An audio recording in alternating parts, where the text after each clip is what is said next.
I am Don Tess, better known as the Dawn of Beer. And I am M. Sauter, better known as Pints and Panels. Welcome to episode 78 of the All About Beer podcast. Every 2 weeks, we talk with leading experts and take a deep dive into one topic in beer.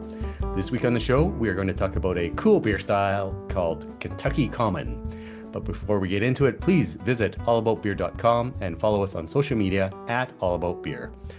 And you can please visit allaboutbeer.com/support to support this show and others. Em, are you familiar with Kentucky Common? I am, but I'm excited about this episode because I think there's a lot of myths about Kentucky Common that we need to clear up. Okay. I'm so out of touch, I don't even know what the myths are. So there's the talk of sourness. A lot of people think the beer is supposed to be sour. Is it supposed to be sour? The use of corn. Like, how are you using the corn? Hard water is the special alkaline use of the water chemistry in Louisville, Kentucky, where this beer is from. Mhm. 6-row cluster, it's a real 19th century style. And I'm excited to talk to our two guests about how do you adapt this kind of 19th century. I'm going to use the word rustic, but I don't think that's accurate. Ooh. I know. Into more modern forms, and how do you brew it now? So that's the thing Yeah. I'm really, and I want to know, I want these things answered, and I feel like we're going to get these Yeah. answers. This episode sounds like it's right up my alley. Really? Malt? Corn? Yeah. This is All right, awesome. let's go. Yeah, let's go. But first, if you would like to help support the All About Beer podcast, please reach out to podcast@allaboutbeer.com. Speaking of supporting this show, here is a word from our sponsors. This program is brought to you by Sierra Nevada Brewing Company, where trailblazing runs in the family. From crafting a movement with their iconic pale ale to taking the IPA haze craze nationwide with Hazy Little Thing, it's an adventurous spirit you can taste in every sip. Find your next favorite beer wherever fine beverages are sold. With new brews for every season, there's always something to discover. Sierra Nevada Brewing Company. Still family-owned, operated, and argued over. Leah Dinas is a partner and head brewer for Apocalypse Brewworks in Louisville, Kentucky. She uses her skills as a BJCP National Beer, Cider, and Mead judge and her roots as an award-winning homebrewer to create creative brews with a focus on drinkability. She is quoted in several books for her work as part of the research and reintroduction of the Kentucky Common beer style, with Apocalypse being the only recognized commercial brewer of this historic style in the current BJCP program guidelines. Welcome to the show, Leah.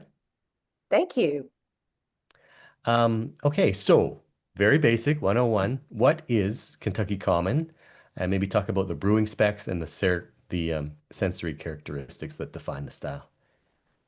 Well, basically, it's a dark cream ale. Okay. It was invented by the German brewers before the turn of the century in the late 1800s as we went into the crossing over. And they wanted a beer that was easy to make, and they they worked with the alkaline water that was slightly hard, that was coming, mainly all the water was coming out of the Ohio River. And then they had the darker malts available. And so they used a little bit of dark malt to acidify that malt to balance it out. Oh, I see. And they wanted something that was easy to drink and could be made quickly. Typically, it was fermented. It was fermentation. It was brewed out to the public in 6 to 9 days. Oh my, that is fast. That's That like is Kavik super fast. Right.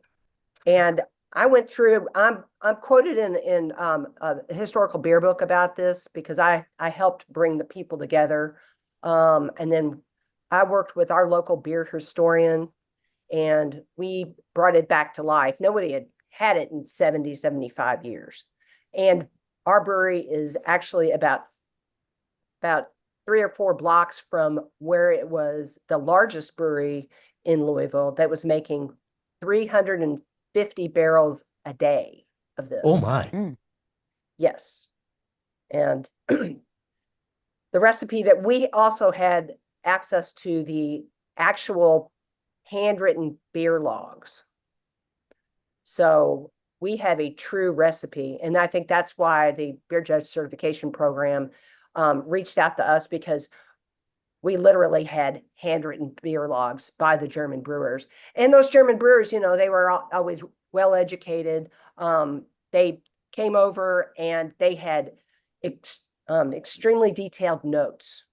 So the way I brew it is kind of basically the way they do it. We have a main mash, and then we have a cereal mash. And instead of using corn grits, which were local to the area and easy to use, we use cornstarch just because it's just, but flake corn works just as well. There's a number of recipes out there, but in what looking at from being brewed then to getting into the barrel or Fossen, it was 6 to 9 days.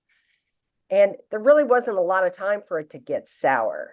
Not to say that there weren't sour versions available, because there were about 17 breweries at the turn of the century in Louisville, out of the couple of hundred that have come and gone. But the recipe that we have is from the Earl's Brewery, which was the largest, and they also had access to pitch line barrels. So that made a difference. A lot of the mom and pops that had a tavern that were connected to them, they would make the beer and it may sit in there for a certain amount of time. But these pitch line barrels made all the difference because you didn't have any microbes that were growing in the wood. So. Oh, I see. Yeah.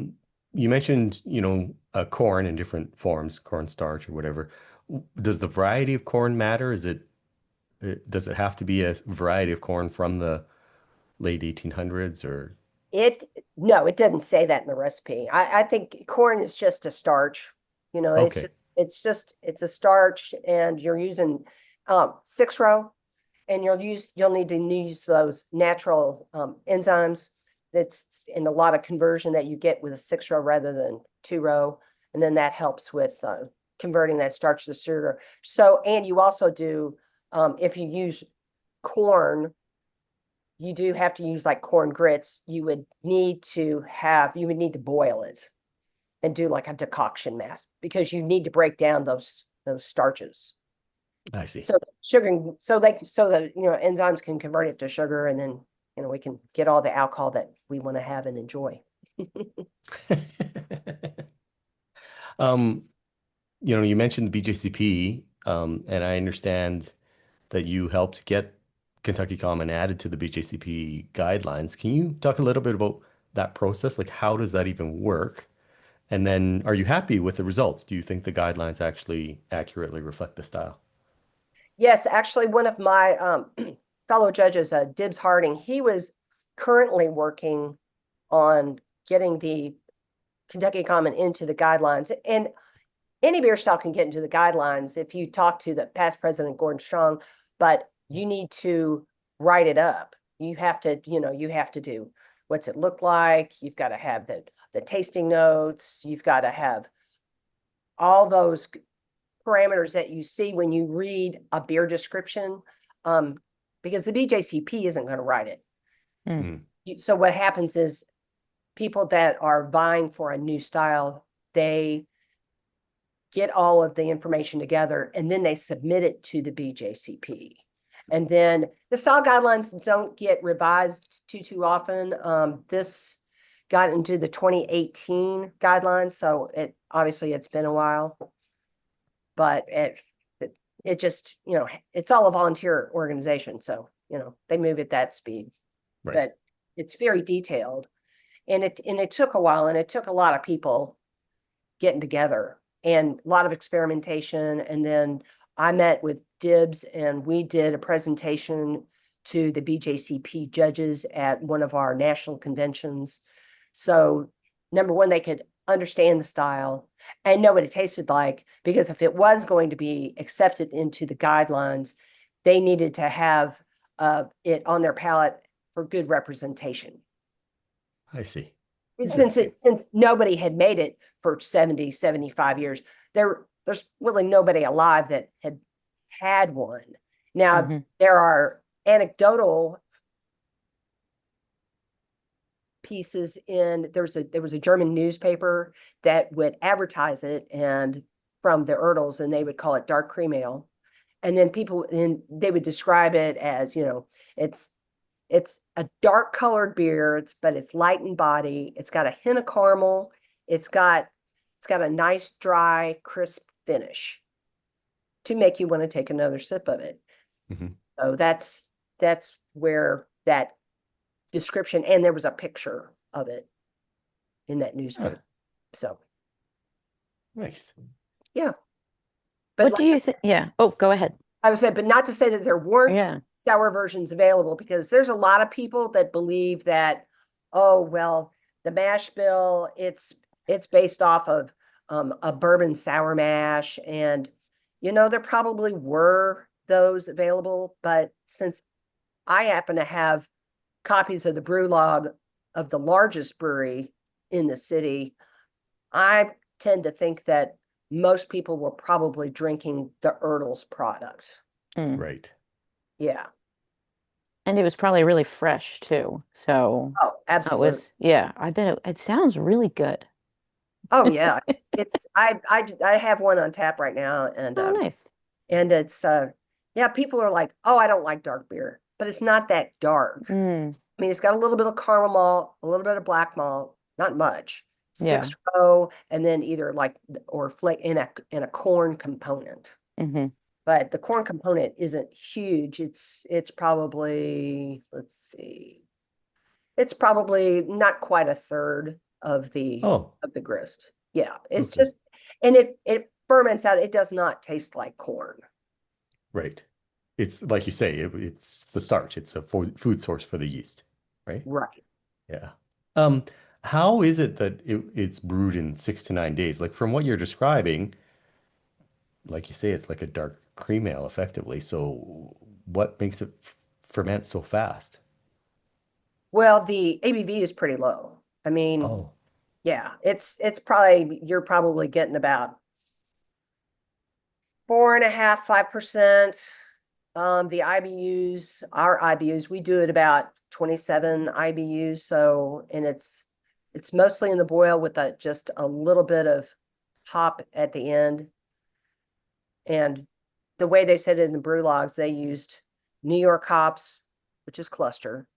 They used Western hops, which could be almost anything, because they don't specify, because hmm. the recipe we use is from 1912.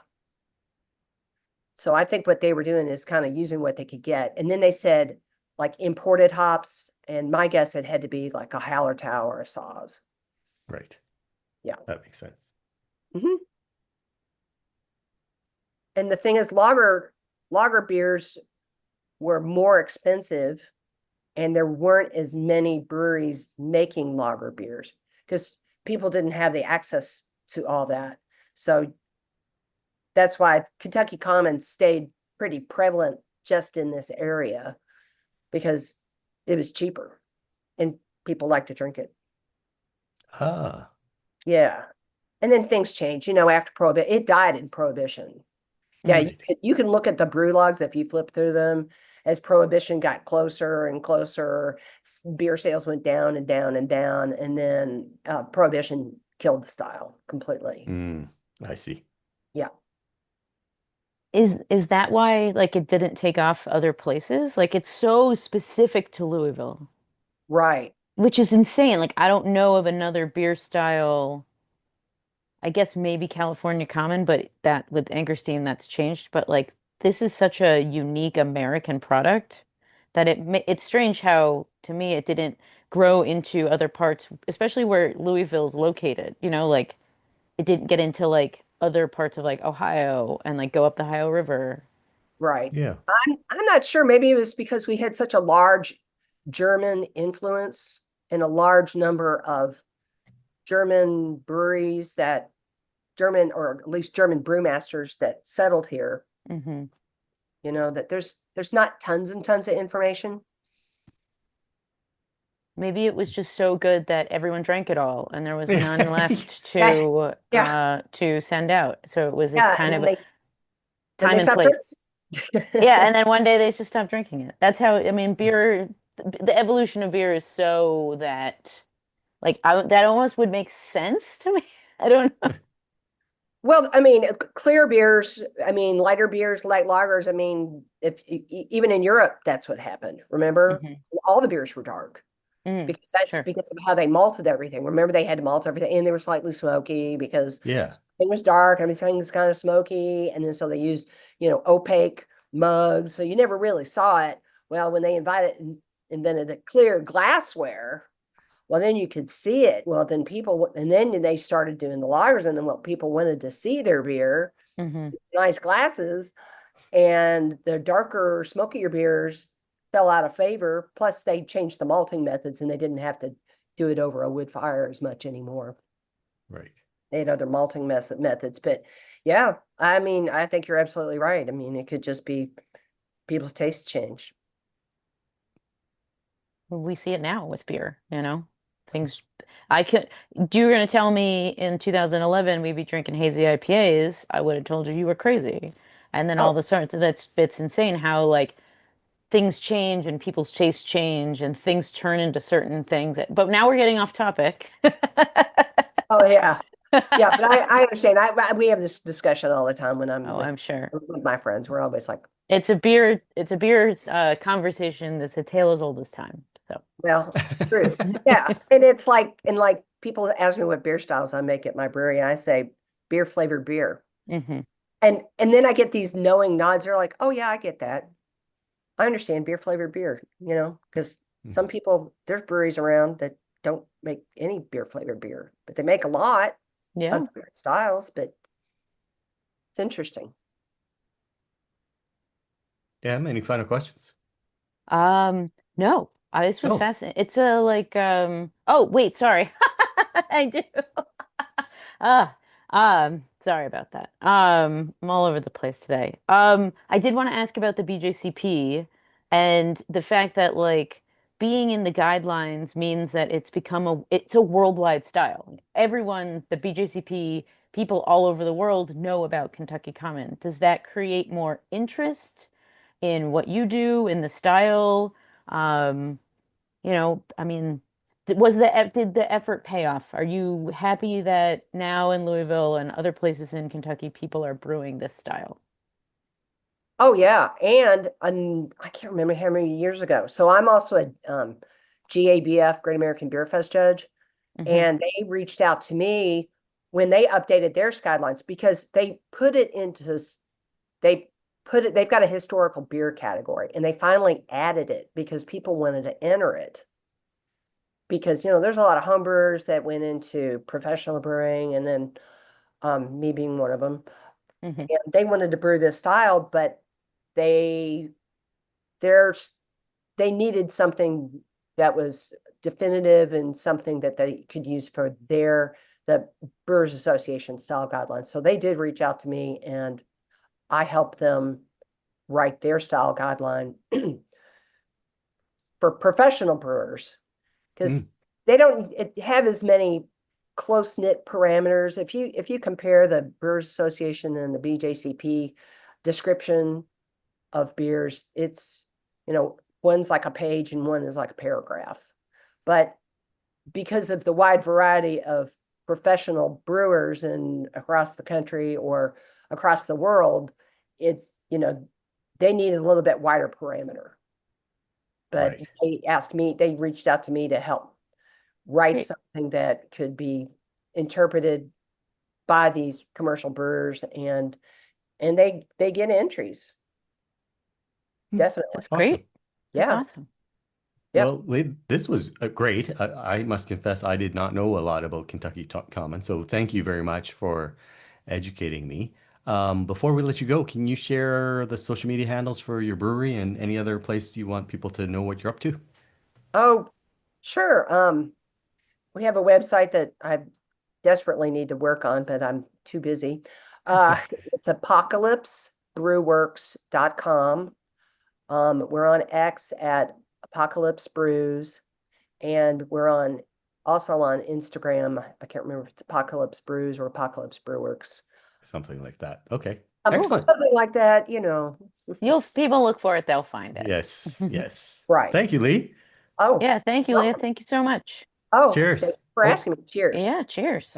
and we'll be right back with Pat Fannin of Dreaming Creek Brewery after a word from our sponsors. This program is brought to you by Sierra Nevada Brewing Company, where trailblazing runs in the family. From crafting a movement with their iconic pale ale to taking the IPA haze craze nationwide with Hazy Little Thing, it's an adventurous spirit you can taste in every sip. Find your next favorite beer wherever fine beverages are sold. With new brews for every season, there's always something to discover. Sierra Nevada Brewing Company, still family-owned, operated, and argued over. Patrick Fannin is from South Shore, Kentucky, now residing in Richmond, Kentucky. He has spent 7 years as head brewer of Dreaming Creek Brewery and 1 year as general manager at Dreaming Creek Brewery. Pat is 36 years old with a bachelor's in English and a bachelor's in geography from Eastern Kentucky University.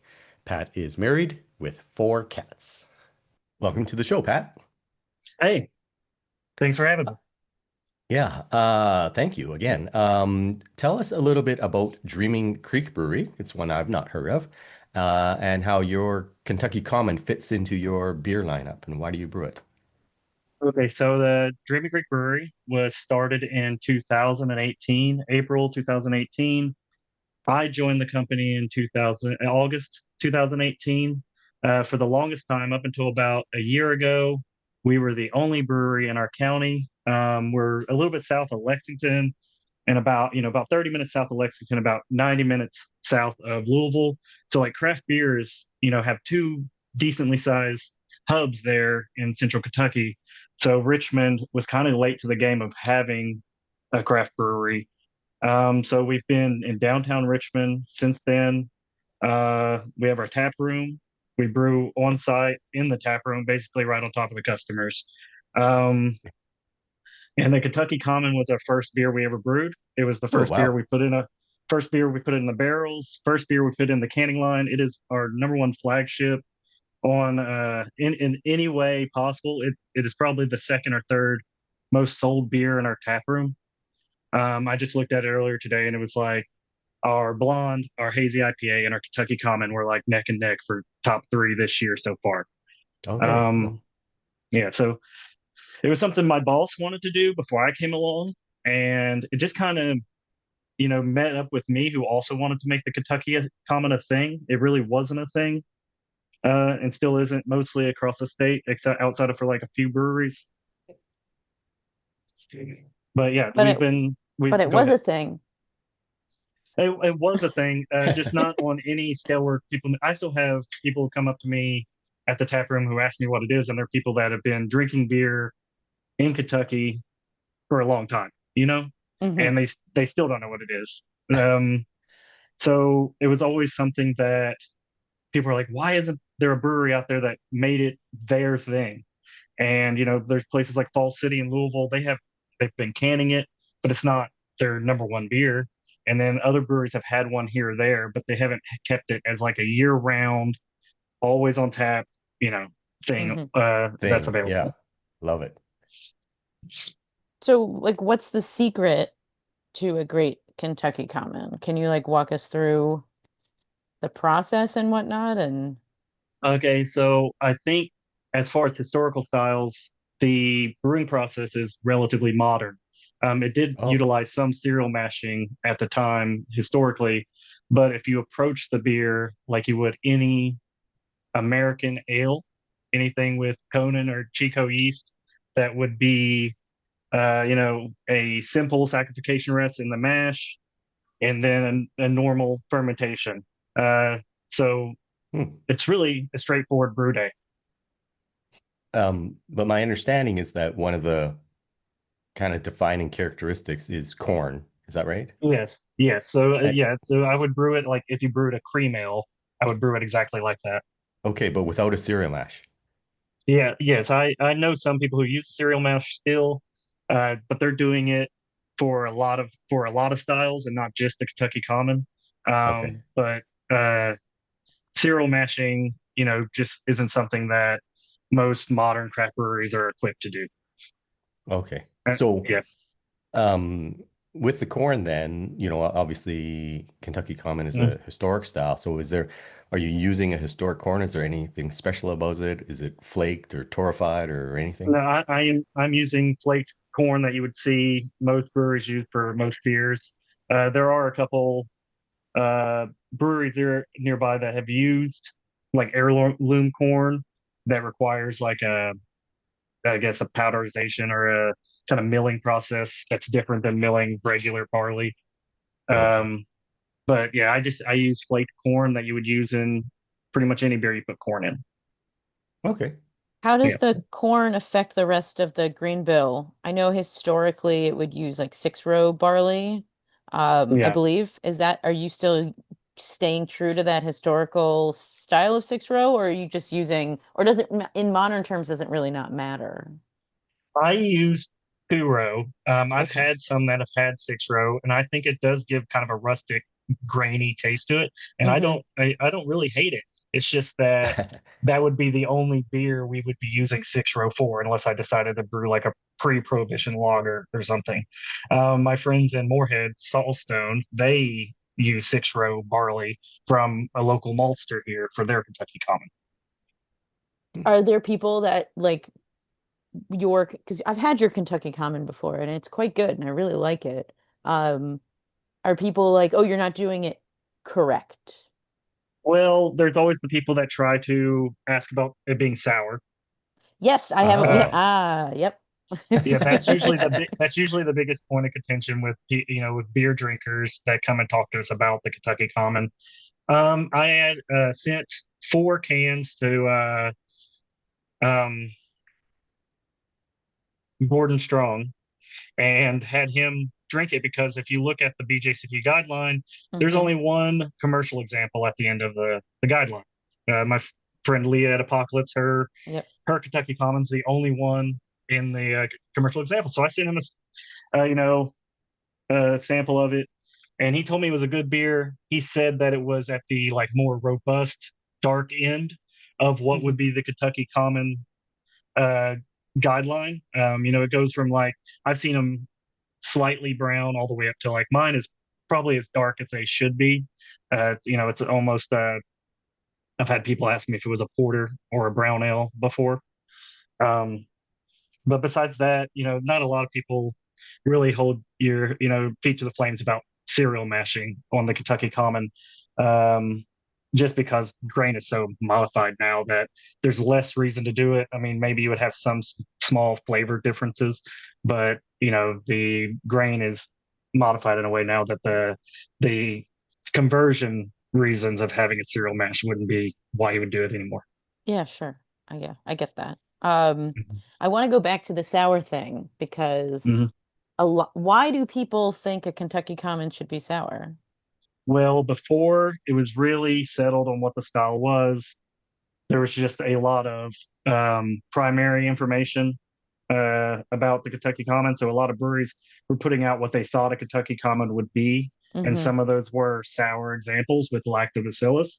Hmm. Usually Lactobacillus plantarum, then or whatever you would kettle sour a beer with, or sour a beer with on purpose. But it comes back from one document where someone attributed an acidic taste to a beer, Hmm. but it's a someone that was analyzing the flavor of it, and then I guess they were doing some kind of microbe analysis, and um,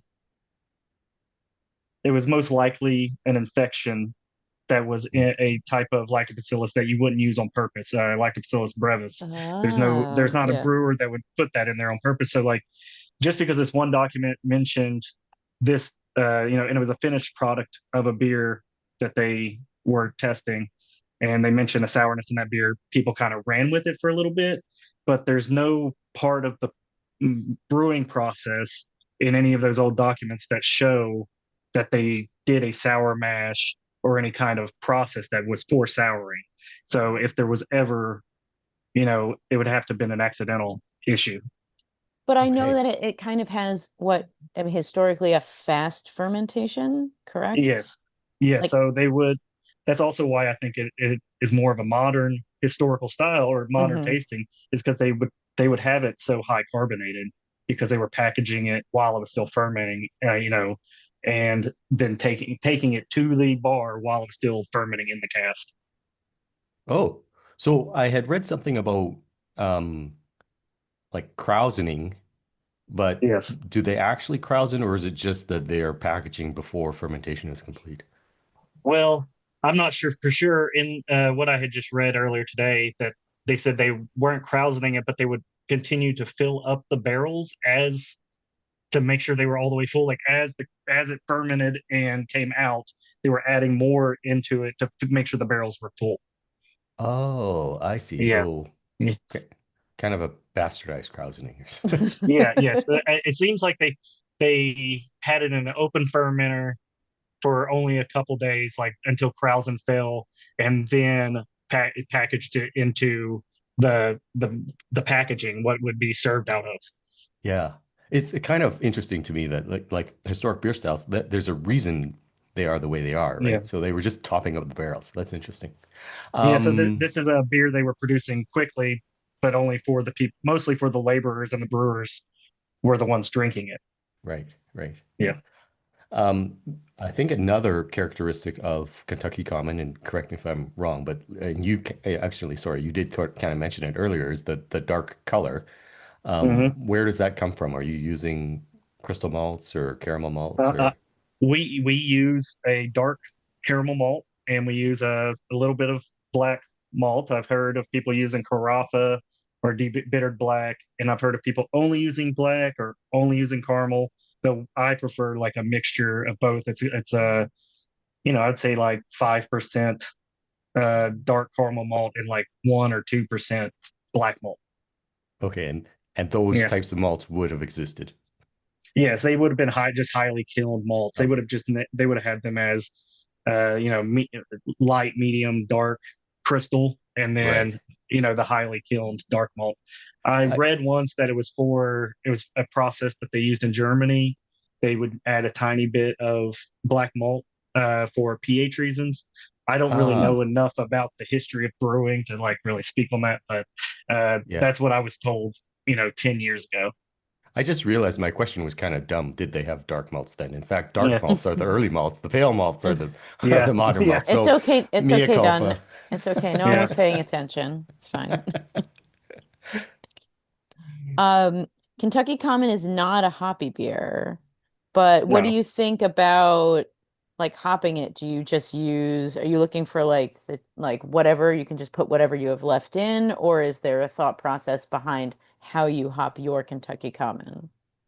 Uh, I would use an American hop for the bittering and maybe for the middle of the boil flavor hop. And then because I like to look at it as I'm trying to brew like the best version of a Kentucky Common, that, might have been brewed in 1875. Mm-hmm. Um, I will do a German noble hop at the end of boil. We use in Mittelfrüh, but I've seen Saz. So that combination of like cluster would have been something that would have been available Sure. by the ton at the time. And then I've read that some batches would use some of the noble hops as like an aromatic hop at the end of the boil. Oh, okay. That's interesting. I never thought of Yeah, it being not like not a having, yeah, not a ton, but just like yeah. ours is I think in the whole batch is like up 2 pounds for a 6 barrel batch, you know, Okay. so it's not that. Hmm. Sure. Mm, Um, okay, so we've talked about most ingredients here, but we haven't talked about water. My understanding is yeah. that, the area around Louisville, the water is quite high calcium. Is that Hmm. does that do something Oh, yeah. special for Kentucky Common? I would say it's something that a lot of brewers have to get out of their beer, Oh, uh, okay. just because sometimes it is just so high. So not everybody can afford a reverse osmosis system. We certainly can't. But there are brewers that prefer to use it because there's so much calcium in their system. And so we're lucky in Richmond. We only get our water from one source.